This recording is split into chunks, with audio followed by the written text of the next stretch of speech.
ආයිබෝවන් සැලකියා පියසින් අපි අද ඇඳුමකට කොට අතක් දාගන්න හැටි බලමු.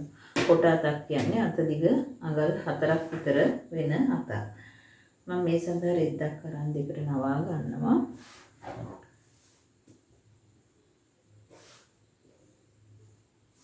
අපි අත දිග අඟල් 4ක් විදිහට ගමු.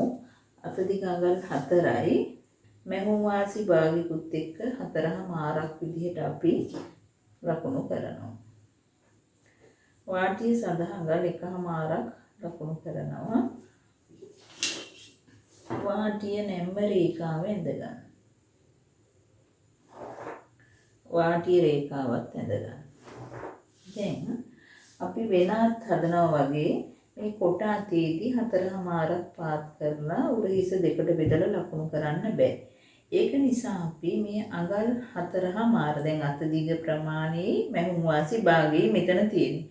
ඔයගලන්ට මේක අත දිග 3ක් කියලා ගත්තොත් මැහුම් වාසි භාගයේ 3මාරයි විදිහට ගන්න. ඒ සම්පූර්ණ උස ප්‍රමාණය දෙකට බෙදන්න. මැද ලකුණු කරන්න. අත දිග 4ක්ම කියලා ගන්න නියමයක් නෑ. අවශ්‍ය අත දිගක් ගන්න. දැන් ඒ රේඛාව අඳින්න. ඇඳුම කපපු උරහිස 15ක් විදිහට තමයි මම ගන්නෙ. ඇඳුම කපපු උරහිස 15 නම් මම දෙකට බෙදලා මෙතන 7මාරක් ලකුණු කරනවා. මෙතන නැම්ම රේඛාවේ උඩ කෙළවර අර ලක්ෂයට යා කරනවා. මෙතන සමාන කොටස් දෙකකට මේ රේඛාව අපි බෙදා ගන්නවා. 8යි මැද කියන්නේ 4යි. නැත්නම් ටේප් එක දෙකට නවලා හරි ඔයගලන්ට මේක කරගන්න පුළුවන්. මේ අතේදී උඩින් උඩට අඟල් භාගයක් ඔය ආකාරයට යටින් අඟල් භාගයක් වක්‍ර වෙන්නේ ඇඳ ගන්නවා. මෙතනදී ඇඳුමේ අත සෑදුවට බෑ. අපි ඇඳුමේ අත්කටට මේක සමාන කරගන්න ඕනේ. අපි හිතමු මේ ඇඳුමට තමයි මේ අත දාන්න යන්නේ. එතකොට මේ අත්කටම අපි මනිනවා. එතන තියෙනවා අඟල් 9ක්. උරේ ස්මූට්ටුවට භාගයක් යනවා. එහෙනම් 8මාරයි. අපිට මේ වක්‍රය 8මාරකට තියෙන්න ඕනේ.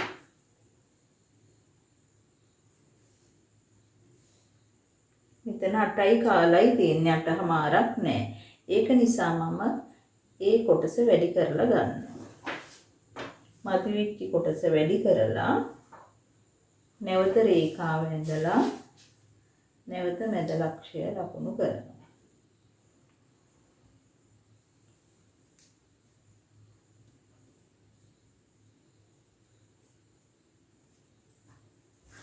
ආයි වක්‍රය අර විදිහටම උඩට භාගයයි යටට භාගයයි වෙන්න. දැන් බලන්න වක්‍රය 8මාරකට තියනවද කියලා. දැන් වක්‍රය හරියටම මට 8මාරකට තියෙනවා. එහෙමනම් ඇඳුමේ අත්කටට මේක සමානයි. අත දිග ගත්තේ 4යි. එතන 4ක් ගත්ත තැන වට ප්‍රමාණය මම 9ක් හෝ 10ක අවශ්‍ය ප්‍රමාණය ගන්න. මම ගන්නවා අත අග වට ප්‍රමාණය 9යි කියලා. එහෙමනම් දෙකට බෙදුනහම 4මාරයි. මම මැහුම් වාසි අඟලක් එකතු කළා 5මාරයි. ඒ වගේ හැඩයකට තමයි පාගන්නේ. දැන් මෙතෙන්දී මට මදි වුණේ අඟල් කාලක් පමණ.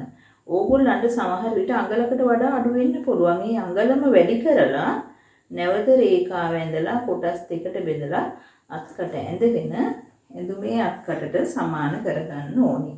ඒක තමයි අපි ඇඳුමකට කොටට දාන අත කපා ගන්න හැටි.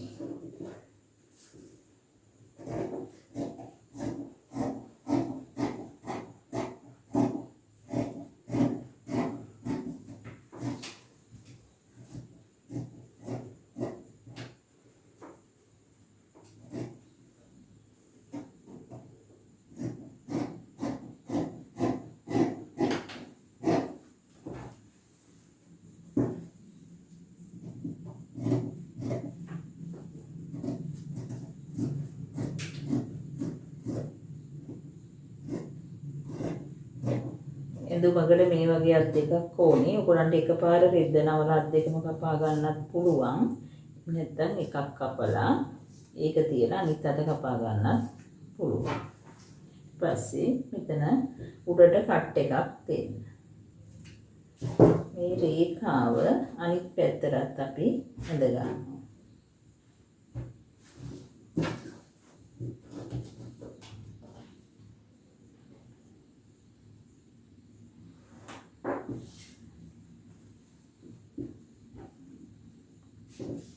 මේක තමයි අපි කපාගත්ත අත. වාටිය නවන මහලා ඇඳුමේ අත්කඩට අල්ල ගන්න පුළුවන්.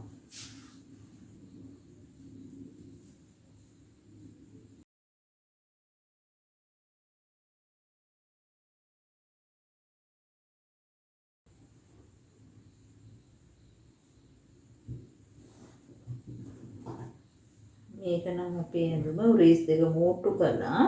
ඊට පස්සේ ඇඳුමට මේ ආකාරයට අත අල්ලගෙන යන්න තියෙන්නේ වටේට.